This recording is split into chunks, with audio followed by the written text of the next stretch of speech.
Why is one of these trucks still pulling clean at 140,000 miles, while the other is sitting in my shop with a turbo bearing I can feel failing by hand?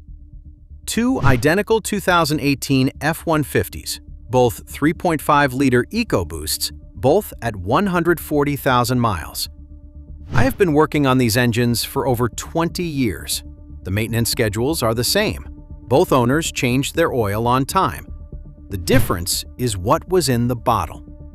One was running what Ford printed in the manual. The other figured out what that recommendation was actually written to do. By the end of this video, you will know the difference, and you will know whether what is in your engine right now is enough. Why Ford recommends 0W20 and what that actually means. Ford specifies 0W20 in most F-150 EcoBoost applications. That specification is printed in the manual, labeled on the oil cap, and used by every shop that does a quick oil change on these trucks. Most owners assume it is the protection recommendation. It is not. 0W20 is Ford's fuel economy recommendation. The difference matters. Here is where it gets interesting.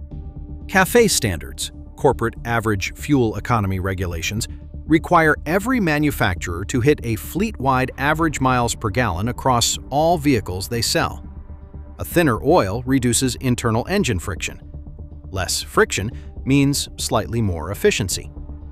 0W20 versus 5W30 produces roughly 1 to 2% better fuel economy on an EPA test cycle.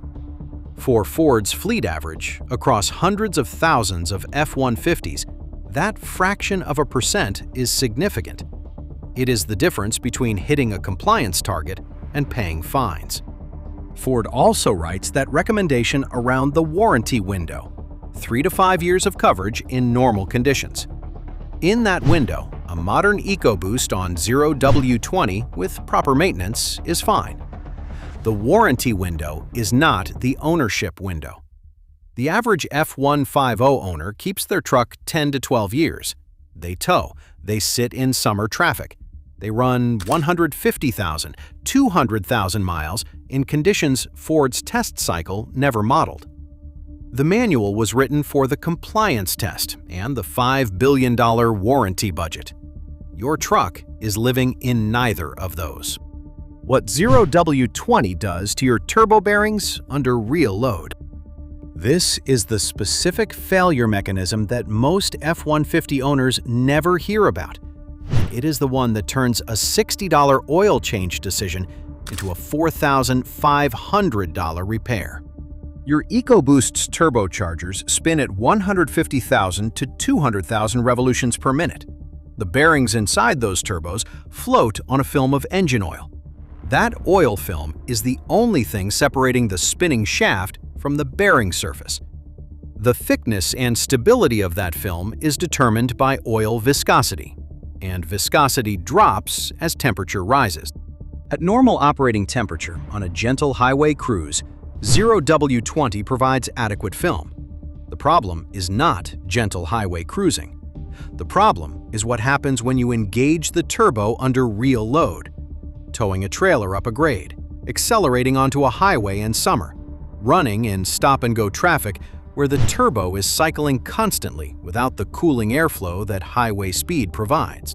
I have measured oil temperatures at the turbo bearings on 3.5-liter EcoBoosts under towing conditions that most owners would find alarming. Temperatures that push a $1,800 to $2,500 single turbo replacement from a future concern into a current one. The turbo does not run at your engine oil temperature. It runs significantly hotter. And at those temperatures, a 0W20 oil that was providing adequate film at operating temperature is now working at the edge of its protective range, with less margin between the film that exists and the film that would fail. And it gets worse. 0W20 also degrades faster under heat and stress than 5W30 run under the same conditions.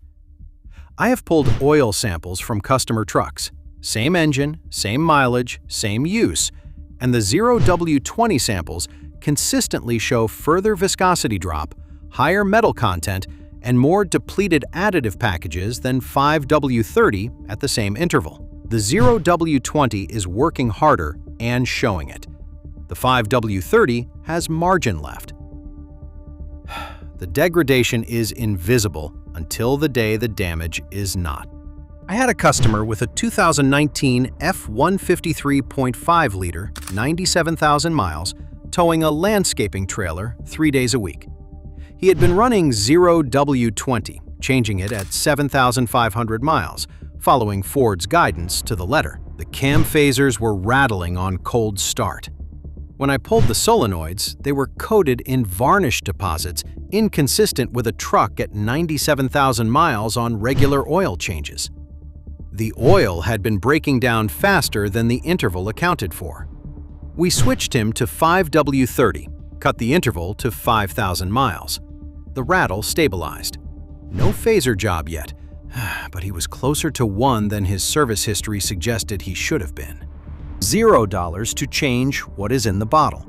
$60 for the correct oil at your next change, versus $4,500 to $6,200 for the cam phaser job that accumulates while 0W20 degrades under load. That is the choice. If you have been running 0W20 in an EcoBoost that does real work, you now understand exactly what has been happening inside your turbo bearings and your cam phaser system. The next part is what you actually do about it. The case for 5W30. In most EcoBoost F-150s, this is where most people get it completely wrong. They assume Ford's recommendation is the protection recommendation. It is the fuel economy recommendation. There is a difference, and it shows up in oil analysis, in teardown findings, and in the 2 trucks I described at the start of this video. 5W30 full synthetic is the correct oil for most F-150 EcoBoost owners in real use. Here is the specific case. Cold start performance. 5W30 flows nearly as fast as 0W20 in all but the most extreme cold temperatures. Below approximately -15 degrees Fahrenheit, the difference starts to matter. Above that, which covers the overwhelming majority of F-150 owners in the continental United States, 5W30 reaches turbo bearings and cam phaser passages in essentially the same window as 0W20. The cold start protection argument for 0W20 only applies in genuinely extreme cold. For most owners, it does not apply. Film strength under load. This is where 5W30 separates itself. The thicker oil film at elevated temperature means more margin when the EcoBoost is doing real work. The turbo bearings have more protection when temperature climbs. The cam phaser passages maintain better oil pressure when the solenoids are working under heat.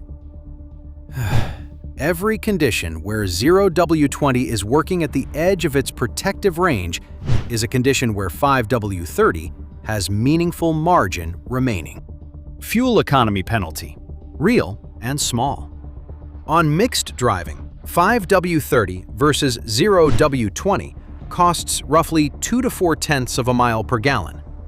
Over a full year of driving, that is approximately $30 to $50 in additional fuel at current prices. Weighed against improved film strength, lower degradation rate, and better protection for the turbo bearings and cam phasers, there is no rational argument for keeping the thin oil if you are towing, running in heat, or past 80,000 miles. Stay with me, because high mileage changes this calculation even further. Past 100,000 miles, seal clearances are slightly wider, cam phaser surfaces have more wear, and the engine is less tolerant of thin oil under pressure. I routinely recommend the switch to 5W30 when EcoBoosts come in past 100,000 miles, specifically if they show early signs of phaser wear or consumption. The thicker film compensates for the additional clearance that comes with a worked engine. This is not overkill for a high-mileage EcoBoost. It is the correct specification for what the engine actually is at that point in its life. 5W30 full synthetic at 5,000-mile intervals. Ford's WSSM2C946B1 specification, Motorcraft or a qualifying equivalent, roughly $30 to $50 more per year in fuel versus 0 W20. The protection differential in film strength and degradation rate under load is not comparable to $50 in fuel. $50 per year in extra fuel versus the cam phaser and turbo repair timeline that 0 W20 produces in a worked EcoBoost. That is the choice, when 5W40 is the right call. 5W40 is a narrower recommendation, but it is the correct one for a specific group of F-150 owners.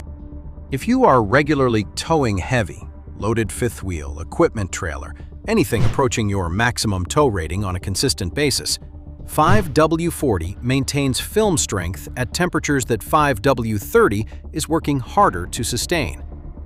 Under sustained maximum load and summer heat, the additional viscosity is doing real protective work, not theoretical protective work. High-mileage working trucks, F-150s with 150,000 to 180,000 miles that are still hauling weight every week, are the other case. At that mileage and that use profile, the additional film thickness of 5W40 compensates for the increased internal clearances of a worn engine in a way that 5W30 cannot fully match. I have recommended the switch in specific cases where a customer's high-mileage EcoBoost was showing oil consumption, and I wanted the thicker film to reduce what was slipping past worn rings and seals. But don't stop there, because 5W40 has a real cost that eliminates it for most daily drivers. Cold start performance is measurably worse than 5W30. In cold temperatures, 5W40 takes longer to reach critical components after startup. For an owner in a cold climate doing short trips, the exact condition where cold start wear is most cumulative, 5W40 is doing more damage in the first 30 seconds of every drive than it is saving everywhere else. The fuel economy penalty is also real and larger than 5W30's penalty. And not every F-150 engine specification accommodates 5W40. Verify your specific model year and engine configuration before making the switch. 5W40 for heavy tow rigs, extreme heat climates, high-mileage working trucks in demanding service. 5W30 for everyone else running an EcoBoost in real conditions. The two F-150s I described at the start of this video are not a hypothetical. The one with the healthy engine at 140,000 miles has been running 5W30 at 5,000-mile intervals since 60,000 miles. The one with the rattle and the turbo wear has been running 0 W20 at 7,500 miles, following Ford's published guidance exactly. Ford's guidance passes the compliance test. It was not written to protect your specific engine through 200,000 miles of real use. Know what is in your engine. Know what your driving profile actually asks of that oil. And if you are running 0 W20 in an EcoBoost that tows, sits in summer traffic, or has more than 100,000 miles on it, you now know exactly what that decision is costing you inside the engine you cannot see.